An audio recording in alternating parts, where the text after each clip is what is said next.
Hey, this is Kendall from Tasting the Heat. I couldn't wait for this show. This is my Halloween special.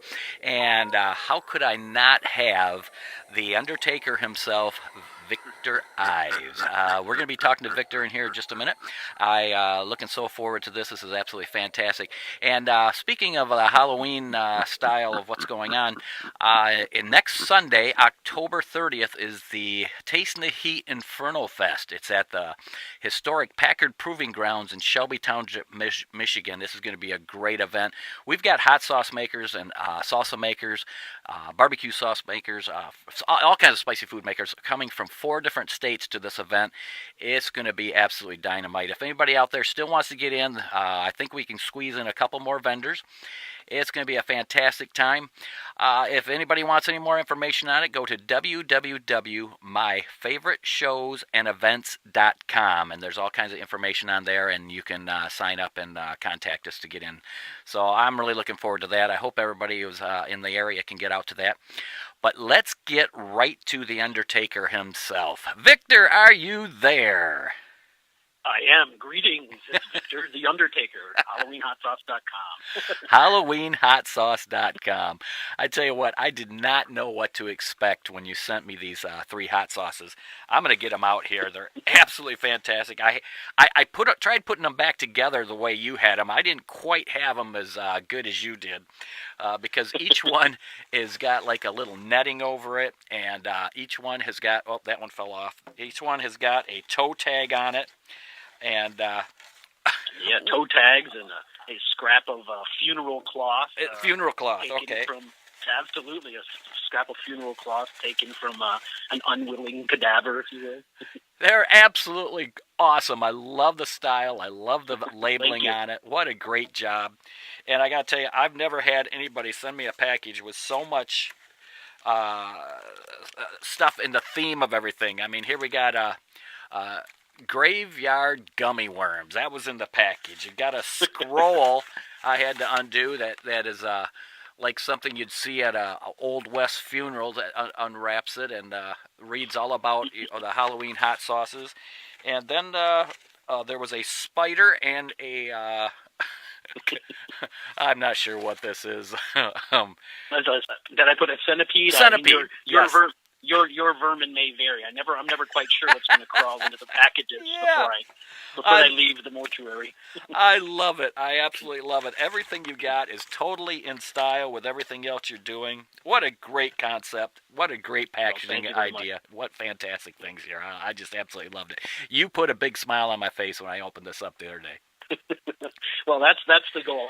I'm a big Halloween fan, and I want my packages to literally scream Halloween. Oh, and it definitely did. I opened it up and I called my wife over and I said, "Look at this. This is awesome." I took pictures of it. I think I posted them when it came up, and yeah, just awesome. And you have sent me some photos of your yard. I'm putting a few up behind me as we speak. There's a picture of you with your outfit on. Now that is actually you, right? Absolutely, yes, that's me. That's the Undertaker character that I created to kind of be the spooky Tony the Tiger to sell my hot sauce product, and that's as an perfect. Excuse for me to get out and just make a fool out of myself and do the things that I love.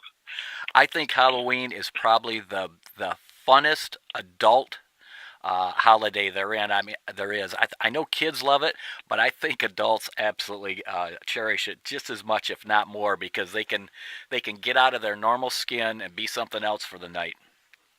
Absolutely, I agree 100%. You've got some fantastic looking coffins that you make too. That the hot sauces come in. They look great. I love how the rough sawed wood on them, just fantastic, and the nice old looking oiled hinges and stuff. Yeah, I wanted them to look like they were dug up out of the ground, so they're not pretty. They're kind of rough. They're cedar, so they smell good and kind of a rough finish to them. And yeah, kind of an old iron hinge and a clasp, and of course they're filled with mausoleum moss and a couple of little maggots somehow inevitably get into the mix. That's awesome. Now you make these yourself, don't you? I do, yes. It's a very hands-on operation. I make the sauces. I design the labels after old kind of apothecary medical style labels and distress Yeah, them up. I yeah, actually did research on exactly. the fonts and I make the coffins and fill them, and it's an extremely time consuming hands on process, but as they say, it's a labor of love. And I didn't realize that when I was looking at the labels. I liked them so much, but you're right. It's like old medicine bottles or something from the 1800s. Absolutely, yeah. I'm in Ackworth, Georgia, and there's a lot of Civil War stores and Civil War museums and such. So I spend a lot of time researching not only the style of the labels and the printing restrictions of the day, but also how they age and what happens to the paper as it gets older and ages. So, and of course I hand stained the funeral cloth as well to give it that kind of old decrepit feel. Well, you've done a fantastic job. It's awesome. Now the Thank you. the the toe tag. Now, what did you come up with that design, or is that an actual toe tag? Well, the one side is an actual toe tag design. I mean, that's what an actual toe tag would be. And of course, they've been updated as the years go Sure. by. And then I think if I remember correctly, kind of my little story on the back. Yes, yes, absolutely. I'm going to post both of them, the front and back, because that is just so awesome. You have gone way beyond any kind of theme type sauce out there. What a fantastic job. Thank Now, you. what got you into doing this type of themed hot sauces? Well, basically combining two passions. I mean, I have an October birthday, so even from my earliest recollections of partying and good times, they were all Halloween themed. So I was kind of doomed from the start in that respect. I'm a big Halloween fan. And when I was about 7 years old, my parents took me to Walt Disney World, and I went to the Haunted Mansion. And from that moment on, I was definitely a Halloweeniac. I guess Is it feels that. that haunted mansion down there is absolutely amazing. I mean, I remember going through it as a kid also, and it's like it was enchanted. It felt like you were actually in a real haunted house. The first thing I remember was that big crystal ball with the head inside of it talking as you Oh, first go Madame through. Leota. Okay, there you go. I did not know that. Yeah, yeah, That yeah. from there on, I was hooked and when going on that ride. And every time we go back, I don't care how many times you go through it. That's something you got to go through. Absolutely. Yeah, we the last time we were at Disney, which was just this past Memorial Day, we got back to the park late one night, and we were able actually to go on the ride 5 times back to back to back to back, just because it was frozen. I could have gone 10 more times. I just ever since I was a little kid, the image of that portrait changing Yeah. into the skull, the skeleton, and it completely captivated me. So I spent many years after that as a kid sitting on the floor. I had a chalkboard, and I started drawing all the imagery I could remember, the gravestones, and it's changed since then. But they had doors, and they had these huge hands, and I would draw and draw and draw and draw to the point where there were piles of chalk dust on the carpet that my mother used to get pretty upset about. And listening to that and having Halloween themed birthdays and playing that old LP record of the chilling, thrilling sounds of the haunted house. I Oh was yeah, just thoroughly yeah. absolutely captivated by Halloween and just every waking moment I thought of Halloween. I was that weird kid in school in March and April going, what are you going to be for Halloween? What are you going to be for Halloween?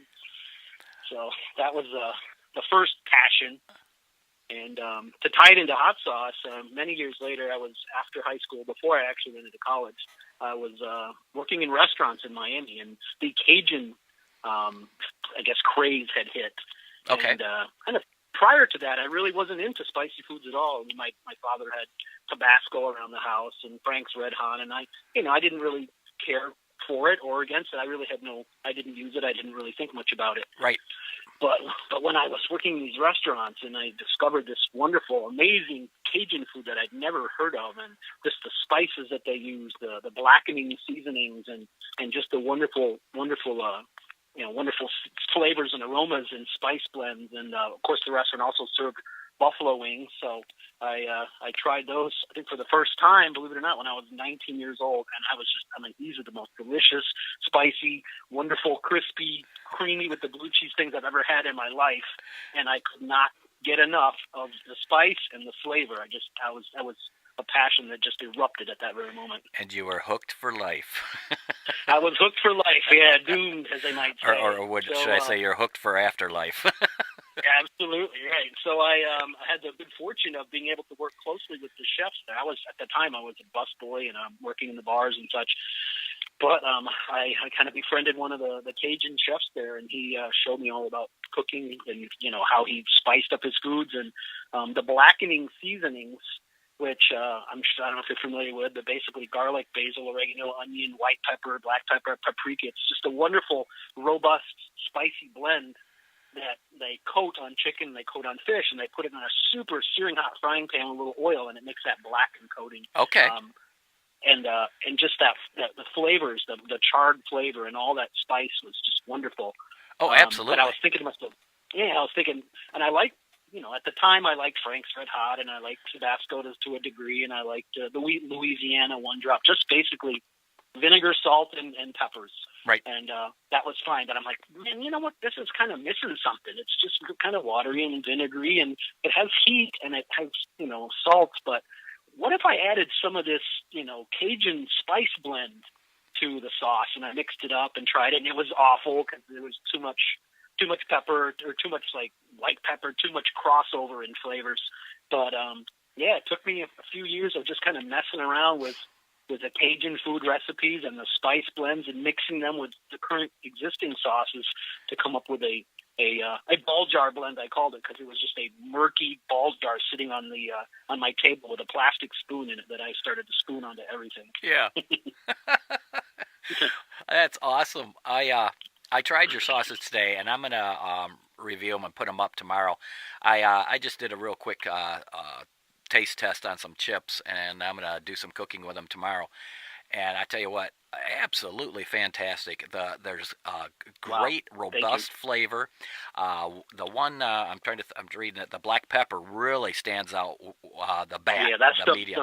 the bat, the bloody bat. Yeah, that's a great sauce. Well, they all are, but I'm just saying that I knew right away the black pepper in there because it hit me, and I went, "Oh, that's really good." It wasn't overdone. There's a nice consistency of this sauce. It's actually very thick, and I try to get them thick, and the only way to do that, in my opinion, is just to keep boiling them. I know there's xanthan gum you can use, and there's thickening agents, but when I first started making this, it wasn't as a product. It was just it was something that I wanted to spoon on my white rice and have the white rice suddenly become delicious. Yeah. So, I can see that. Yeah, and the black pepper adds a lot. And I used to dip my buffalo wings in black pepper, just roll them in black pepper because I love that earthy black pepper. I've never done that. I'm gonna have to try that. I love it a lot. So, and it seems a little much for some people, but you roll them in that like you're breading them. Basically, roll your chicken wings after you dunk them in your sauce with just coarse ground black pepper, and you have to really love it because it's pretty powerful. But as far as flavor goes, but it's good stuff. Well, I tried every one of them, and the mild, the jalapeno one. Every one of them's got a great flavor, and I can see where you came from a more vinegary sauce and moved it into something more of a thicker consistency with more flavor, because you get the pop of flavor out of every one of these that takes it a step beyond, and it's just. And I'm not just saying this for the interview. It's totally fantastic stuff. I thoroughly enjoyed every one of them. That's fantastic to hear, and I think they're similar in their spice ingredients, but each one has found its own kind of personal, definitely personality, if you will. Yeah, it's not the same sauce with different heat levels. Each one of them has a definite, like you said, a definite personality. Each one, and you've done a fantastic job doing that. I seen a picture that you posted. You're the way you product these or display them and market them is absolutely fantastic. And I seen Target has kind of copied your stuff there. What happened there? Is there anything you can go about or talk about there? Yeah, well, imagine my surprise. I mean, because it really, if you're familiar with my history at all, I used to be Haunted Hot Sauce for many years, and I was doing zombie-themed sauces, Flesh Feast and Ghoul's Rule and all that sort of thing. I had 8 products, very similar to what I have now.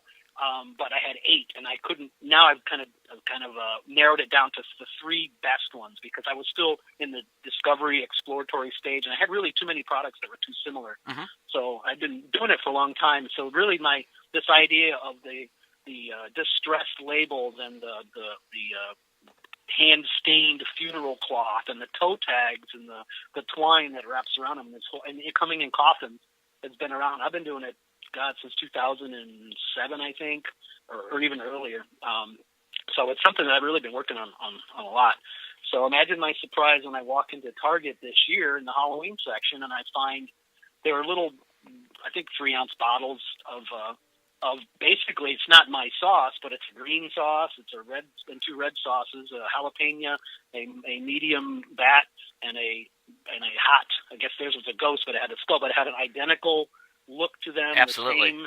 Absolutely. Yeah, the same iconography, and they had like some cloth over the top that they had adhered with some sort of a rubber band type thing. So it's obvious. I think it's a total ripoff. They've taken my Well, yeah, it's my intellectual property, as they say. They've taken the look and feel of what I've done and copied it to an extent where it becomes a legal gray area. Right. And right. And in Target's defense, it's not Target that did it; it was one of their distributors. Right. Right. Who did it? And of course that happens. The distributor does it, and for all I know, the distributor had the design work farmed out somewhere else. So. I don't know really who to blame. It could be a long chain of people that actually. Absolutely, and it typically is. Yeah, it typically is. I mean, there's distributors overseas that are tasked with creating, tons and tons and tons of product at dirt cheap, and by the time they get over here, there's 3 and 4 layers of distributors, and of course I attacked Target, on social media because they're the ones who are selling the product. They're the ones whose brand is being damaged by them turning a blind eye to this. But yeah, long story short, I mean, I contacted Target, I contacted the distributor, I've received information back. Between you and me and your listeners, there's a lot of legal expense that would have to happen before I could do anything. Yeah. And honestly, I'm a one-man guy. I'm a one-man show here. I'm a one-man operation, and I would, as much as it sucks, people say that imitation is the sincerest form of flattery, and I'll try to pretend like I'm flattered by the whole situation. Right. Last year it was Home Goods, copying another thing that I did. So apparently something I'm doing design-wise is resonating with people who want to sell things. So that's a good thing. Yeah. But I live and learn. I move on. I'll protect myself better in the future, and I'd rather put my efforts towards creating and my future as opposed to fighting a costly legal battle. Right, so, that could end up nowhere. Right, or potentially not. But I can only do so much. And, right. And I just don't want to be in that place where I'm just a stressed out, grumpy, fighting a legal battle guy, especially this time of year. Right. My high holy day is coming up. That's right. It's the celebration that you want to do the entire year. You wait for this weekend. Absolutely right. I have got a lot of digging to do. Well, we're talking to Victor Ives from HalloweenHotSauces.com, and what a fantastic products you have here. What fantastic type of display that you have. You have gone way beyond the typical theme type hot sauces, and you've done a fantastic job. Now, around your house, I've got to ask: is your house covered with Halloween memorabilia or props that you've made, or does you just bring it out during Halloween time, or what do you do? Yeah, well, my office here that I'm currently sitting in now, affectionately known as the mortuary. The mortuary. The mortuary is where that is pretty much wall-to-wall Halloween and monster movie and gore and horror movie paraphernalia. I mean, there is not a horizontal surface in this room that does not have at least one skull on it and things along that line. What is your favorite horror movie? Oh wow, that's almost impossible to say. Okay. But I can tell you, when I was a small child, there's a couple I can throw out there. When I was a very small child, my father took me to the drive-ins, and he went to the drive-ins to see this movie, and I was supposed to be sleeping. but he took me to see The Return of Count Yorga, and it was a vampire flick, obviously, and most people don't know of or remember Count Yorga, No. but he was a frightening vampire. And there was this one scene in the movie early on where this little boy is playing. He's kicking his ball in the graveyard, of course, which is probably not the brightest thing to do. But but yeah, he's kicking his ball in the graveyard, and as he kicks it over these tombstones and runs over them, of course, hands come up out of the ground, and these vampire girls crawl up out of the ground. And he's running, and he's scared, and of course he runs head on into the vampire Count Yorga, and looks up in the vampire snows. And I must have been 6 years old when I saw this, so my father probably shouldn't have taken me to see this, or made sure I was sleeping. But that movie, The Return of Count Yorga, was the first time I remember being terrified and having nightmares for weeks about that scene. So that's a wonderful kind of movie for me, nostalgia-wise. And my favorite zombie flick is by Lucio Fulci, and it's just called Zombie, or Zombie Flesh Eaters. And I just think that's an awesome movie to see. It has a real unique take on zombies. They're not running around fast, and they're kind of blind zombies. They're blind. They don't need to see you. They don't have white eyes shining and gleaming and pink tongues. They're just they truly are, to me. They give you that feeling of just the relentless living dead, and like I said, they don't have to see you; they know you're there. And I just think the way he handled that whole genre is truly terrifying.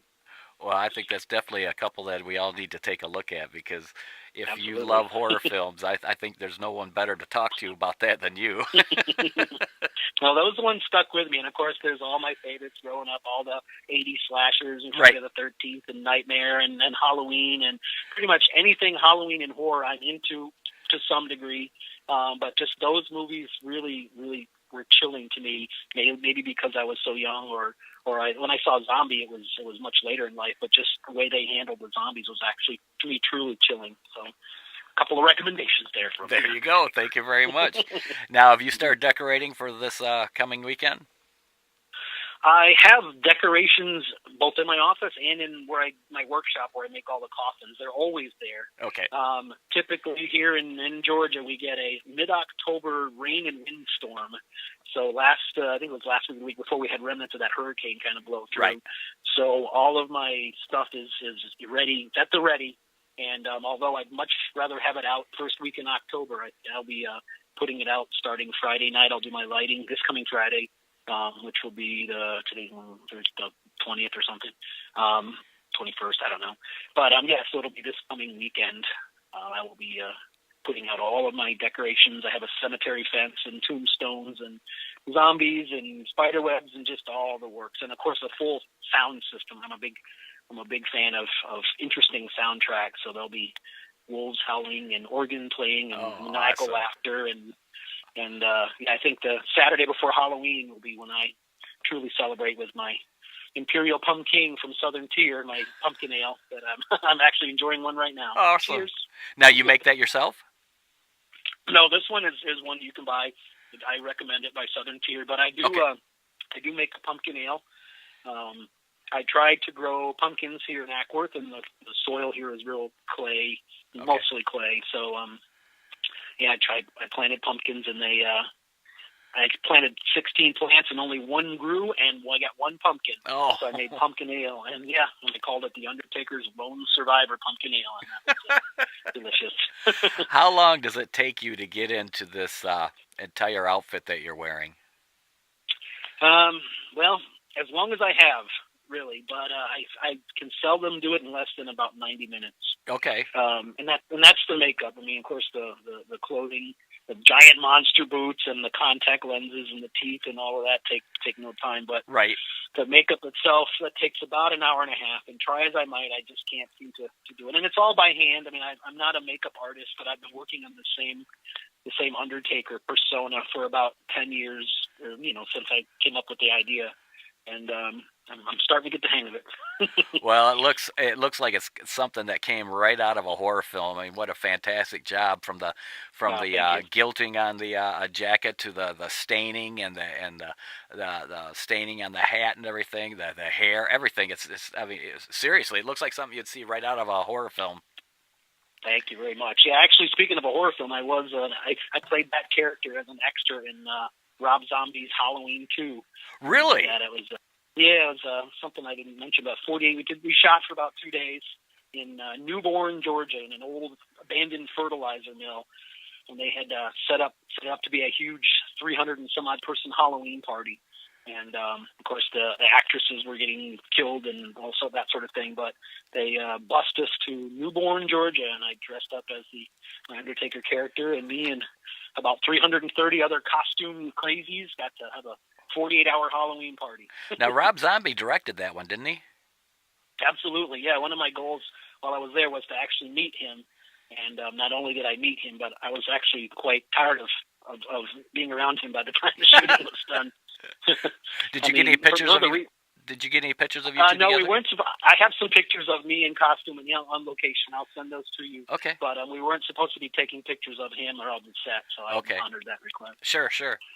Now, speaking of celebrities, you do a celebrity sauce also, don't you? I do. I make the sauce for ex-Misfit and recent new Misfit, Doyle Wolfgang von Frankenstein. It's called Doyle's Made in Hell. Wow, fantastic! I haven't had a chance to try that. Now, explain what kind of sauce that is. It's a cayenne pepper sauce. I mean, basically, when I was Haunted Hot Sauce, I was doing the zombie themed sauces. Doyle somehow decided he wanted to do a hot sauce, and I think he was talking to Glenn Danzig, which apparently makes a salsa. This is all hearsay. I wasn't part of this conversation, but from what I understand, Glenn Danzig makes a salsa, and they were talking about that on some radio show or at some interview. And Doyle said, "Hey, Glenn, you should sell your sauce." And Glenn was like, "No, I don't want to sell it, but you sell it." So Doyle's like, "All right, cool, I'll sell it." And customers started asking later about, "Doyle, you said you were going to do a sauce." And I guess the salsa didn't pan out, but he started looking online for distributors or companies to make his signature sauce. Right. And somehow he stumbled across mine. And what better company to do a sauce for a 7-foot Frankenstein monster than a company at that time called Haunted Hot Sauce doing Halloween themed stuff. Oh, that's fantastic. Stuff. Now, what kind of person is he? Is he as scary as he is in the Misfits, or is he a pretty decent guy? He's an excellent guy. I mean, when I say a surprise, I just didn't know what to expect. And I was never really a Misfits fan growing up. I listened to kind of hair metal bands growing up, and I grew up in upstate New York. The punk scene never really hit up there, so I kind of missed that whole thing. Right. And at the time when he called me, the only Misfits song I could tell you about was their cover of the Monster Mash, which was on every Halloween playlist I've ever created. Right.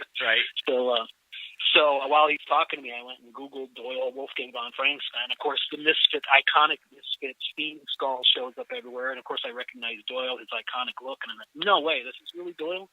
So we talked. Nice, fantastic guy, smart as a whip, a real technical person. He's a machinist by trade. He makes his own guitars, and wow. And as hulking and as big as he is, he's a real meticulous, detail-oriented guy and real smart. Of course, real soft-spoken kind of guy. You'd think he'd be kind of a loud monster, but he's a real soft-spoken guy.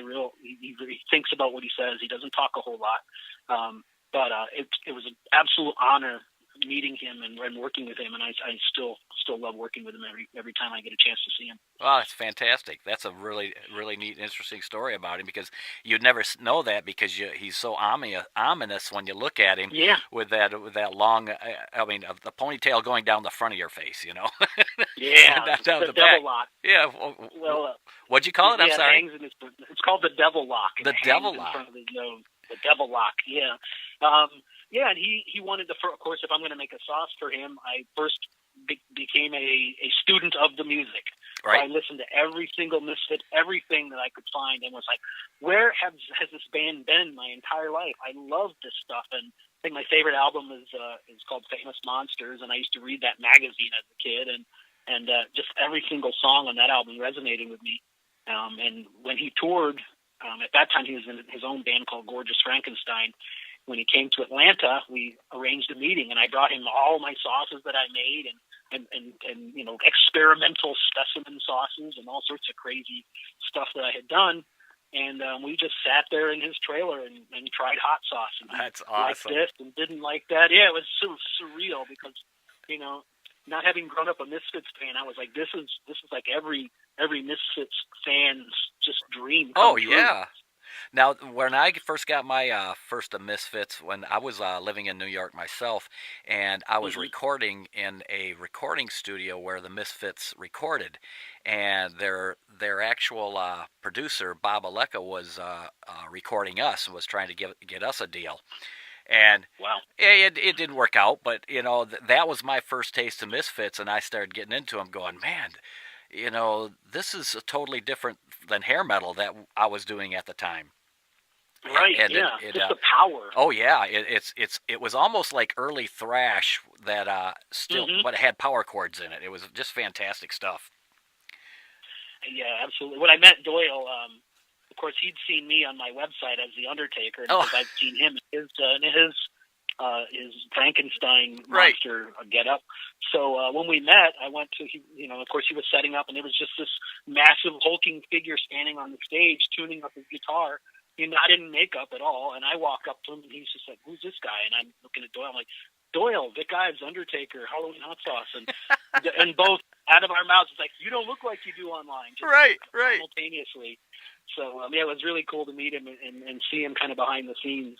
Oh, And that's fantastic. one thing that I can say that not many people can say is I got to do my Undertaker makeup with Doyle as he did his famous Frankenstein makeup side by side in his trailer before he went on stage that night. And we Yes. shot a bunch of photos. Yeah, that's So awesome. totally surreal. Oh, Totally I love surreal it. experience. I've got to get his sauce and put it on my celebrity sauces page. Yeah, That's a absolutely. definite one. Uh, I'm I'm sorry. Yeah, I said I should have sent you a bottle. I thought I didn't. Yeah, Oh that's well. all right. We'll get one. That's just awesome. Okay. Yeah, it was fantastic. And so he tried all my sauces, and he picked out the kind of the ones he wanted me to work on. Sure. And I guess he comes from an Italian background. He wanted more basil, more basil, more basil. So the difference in it's a cayenne pepper sauce. It has a little more bite than the Bloody Bat, and it has more basil. And some people almost liken it, even though it has kind of a Cajun background, they liken it to a spicy. People have described it as a spicy spaghetti dinner. So I guess that's Oh, the nice. influence of Doyle's kind of basil. Great on pasta. It's just great on everything. That he's vegan, and so his sauce is vegan, cruelty free. All of those things are really important to him. So I have rigid standards when it comes to all my sauces, but especially those.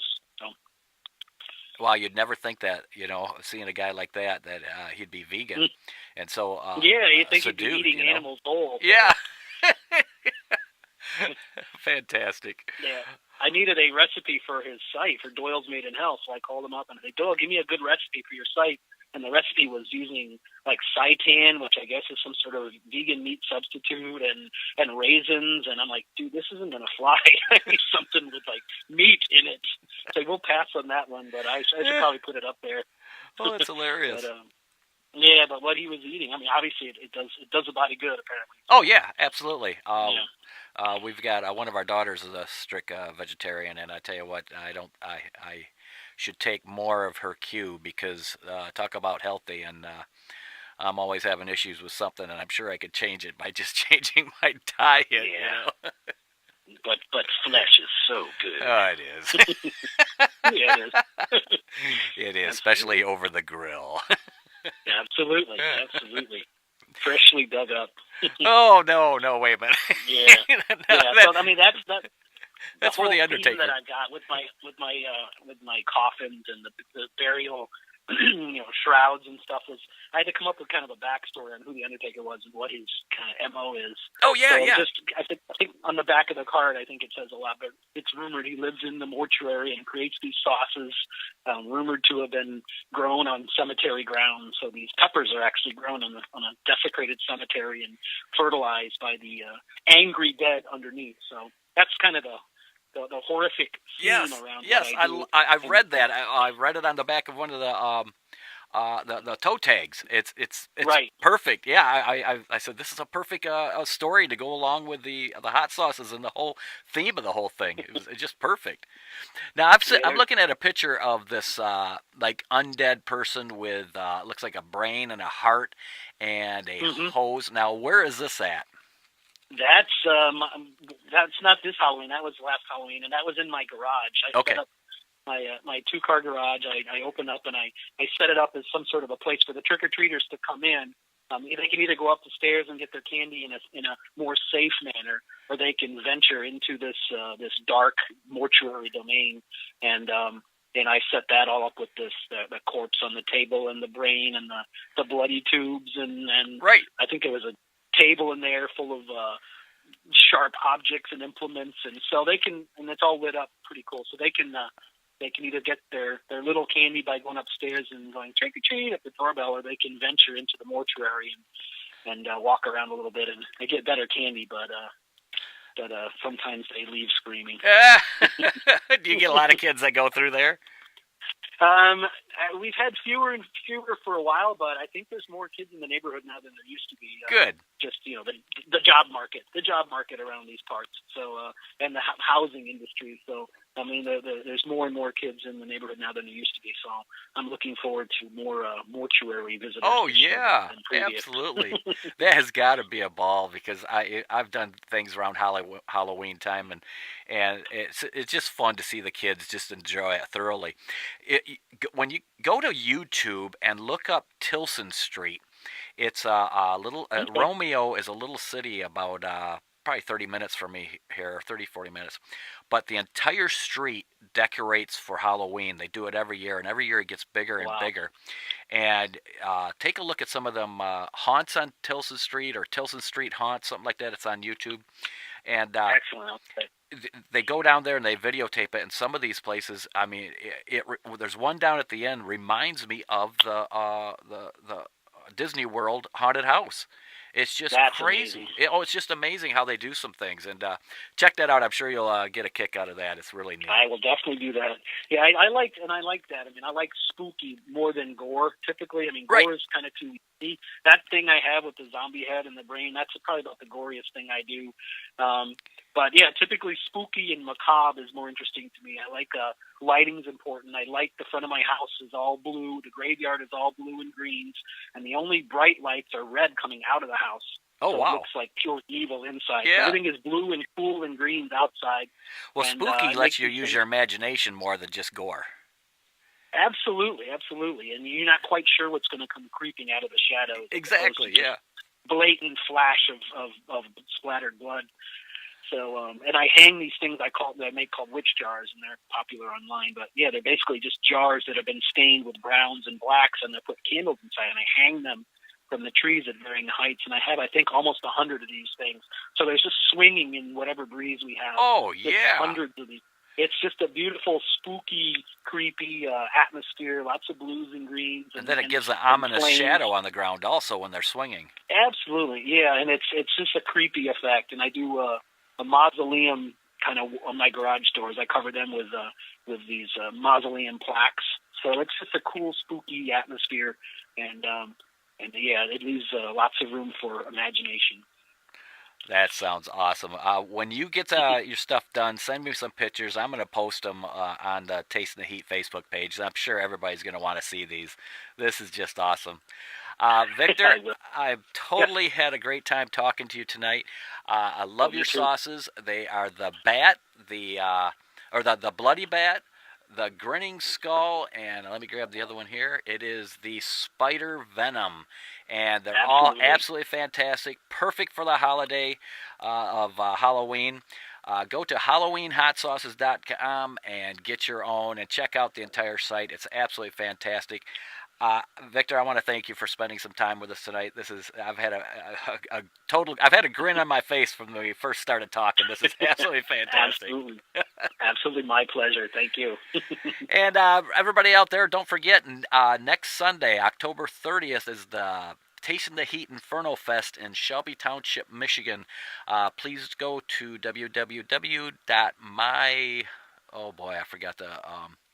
I forgot the address. Hold on, let me bring it up. Boy, I could have been a little more prepared. Go to www.myfavoriteshowsandevents.com to get all the information on the entire show. I'd love to see all you out there. I'm going to be doing a podcast all day long. Right from there, I'll be broadcasting on Facebook Live. So if anybody's interested in that, get a hold of me or get a hold of Bill at Favorite Shows, and we'll get you in there. It's a great thing. It's $10 advance, $12 at the door, but you also get a $5 food voucher that you can spend at the different food outlets in there that you can have lunch and visit with everybody. There's going to be a car show there with muscle cars and hot rods. Trick-or-treating for the kids, so it's a safe environment. It's inside, so you don't have to worry about the weather. It just goes on and on. We're just having a great time. We're putting this together, and would love to see you out there. But once again, thank you very much, Victor. I appreciate talking to you. Victor Ives, the Undertaker of Hot Sauces at HalloweenHotSauces.com. And thank you, everybody, for watching. This is Kendall from Tasting the Heat. And remember, when you're out there, keep tasting the heat. I tried to be like you. I did the best I could. Good night, everybody. Happy Halloween. There you go.